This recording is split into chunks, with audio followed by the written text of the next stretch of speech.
स्वागत है आप सबको हमारे चैनल आध्यात्मिक रहस्य में। हमारे साथ इस रामायण की यात्रा में जुड़ने के लिए बहुत बहुत धन्यवाद। अगर आप पहली बार हमारे चैनल पे आए हो तो प्लीज चैनल को सब्सक्राइब जरूर करें। तो चलिए शुरू करते हैं। अयोध्या कांड 88वां सर्ग। श्री राम की कुश सैया देखकर भरत का शोकपूर्ण उद्गार तथा स्वयं भी वल्कल और जटा धारण करके वन में रहने का विचार प्रकट करना। निषादराज की सारी बातें ध्यान से सुनकर मंत्रियों सहित भरत ने इंगुदी वृक्ष की जड़ के पास आकर श्री रामचंद्र जी की सैया का निरीक्षण किया। फिर उन्होंने समस्त माताओं से कहा, यही महात्मा श्री राम ने भूमि पर शयन करके रात्रि व्यतीत की थी। यही वो कुछ समूह है जो उनके अंगों से विमर्दित हुआ था। महाराजों के कुल में उत्पन्न हुए परम बुद्धिमान महाभाग राजा दशरथ ने जिन्हें जन्म दिया है, वे श्री राम इस तरह भूमि पर शयन करने के योग्य नहीं है। जो पुरुष सिंह श्री राम मुलायम मृग चर्म की विशेष चादर से ढके हुए तथा अच्छे अच्छे बिछौनों के समूह से सजे हुए पलंग पर सदा सोते आए हैं, वे इस समय पृथ्वी पर कैसे शयन करते होंगे।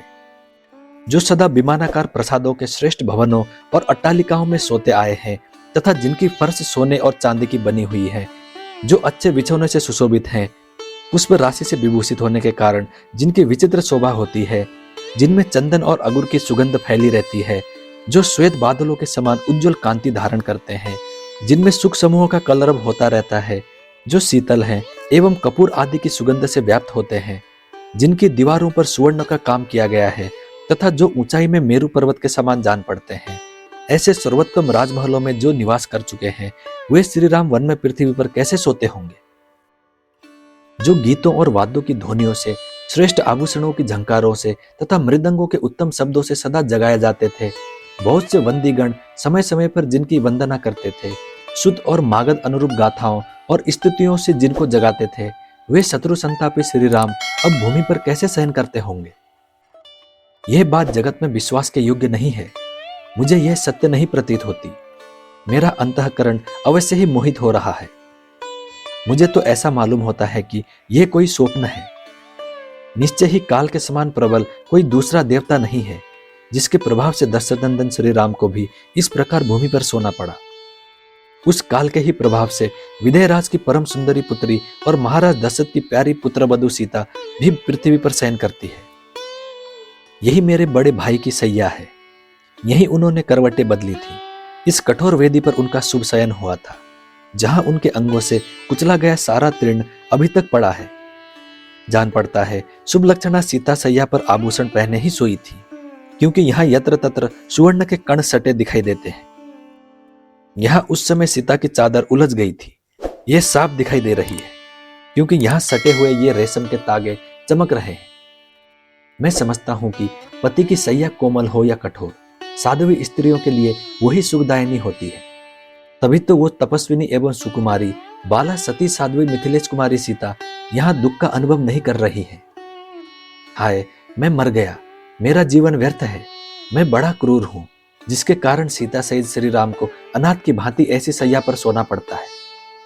जो चक्रवर्ती सम्राट के कुल में उत्पन्न हुए हैं, समस्त लोगों को सुख देने वाले हैं तथा सबका प्रिय करने में तत्पर रहते हैं, जिनका शरीर नीले कमल के समान श्याम, आंखें लाल और दर्शन सबको प्रिय लगने वाला है, तथा जो सुख भोगने के ही योग्य हैं, दुख भोगने के कदापि योग्य नहीं है, वही श्री रघुनाथ जी परम उत्तम प्रिय राज्य का परित्याग करके इस समय पृथ्वी पर शयन करते हैं। उत्तम लक्षणों वाले लक्ष्मण ही धन्य एवं बड़भागी हैं, जो संकट के समय बड़े भाई श्री राम के साथ रहकर उनकी सेवा करते हैं। निश्चय ही विदेह नंदिनी सीता भी कृतार्थ हो गई, जिन्होंने पति के साथ वन का अनुसरण किया है। हम सब लोग उन महात्मा श्री राम से बिछुड़कर संयम में पड़ गए हैं। हमें यह संदेह होने लगा है कि श्री राम हमारी सेवा स्वीकार करेंगे या नहीं। महाराज दशरथ स्वर्गलोक गए और श्री राम वनवासी हो गए। ऐसी दशा में यह पृथ्वी बिना नाविक की नौका के समान मुझे सूनी सी प्रतीत हो रही है। वन में निवास करने पर भी उन्हीं श्री राम के बाहुबल से सुरक्षित हुई इस वसुंधरा का कोई शत्रु मन से भी नहीं लेना चाहता है। इस समय अयोध्या की चार दीवारी की सब ओर से रक्षा का कोई प्रबंध नहीं है। हाथी और घोड़े बंधे नहीं रहते हैं, खुले विचरते हैं। नगर द्वार का फाटक खुला ही रहता है। सारी राजधानी आरक्षित है। सेना में हर्ष और उत्साह का अभाव है। समस्त नगरी रक्षकों से सूनी सी जान पड़ती है, संकट में पड़ी हुई है। रक्षकों के अभाव से आवरण रहित हो गई है। तो भी शत्रु विष मिश्रित भोजन की भांति इसे ग्रहण करने की इच्छा नहीं करते हैं। श्री राम के बाहुबल से ही इसकी रक्षा हो रही है। आज से मैं भी पृथ्वी पर अथवा तिनकों पर ही सोऊंगा, फल मूल का ही भोजन करूंगा और सदा वलकल वस्त्र और जटा धारण किए रहूंगा। वनवास के जितने दिन बाकी हैं उतने दिनों तक मैं ही वहां सुखपूर्वक निवास करूंगा। ऐसा होने से आर्य श्री राम की हुई प्रतिज्ञा झूठी नहीं होगी। भाई के लिए वन में निवास करते समय शत्रुघ्न मेरे साथ रहेंगे और मेरे बड़े भाई श्री राम लक्ष्मण को साथ लेकर अयोध्या का पालन करेंगे।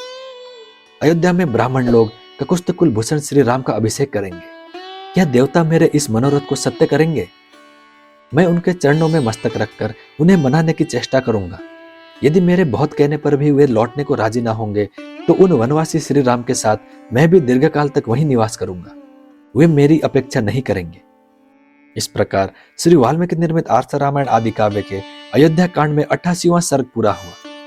मैं उम्मीद करता हूं श्री राम जी आपकी सारी मनोकामनाएं पूरी करें। जय श्री राम, जय हनुमान। अब मिलते हैं अगली वीडियो में।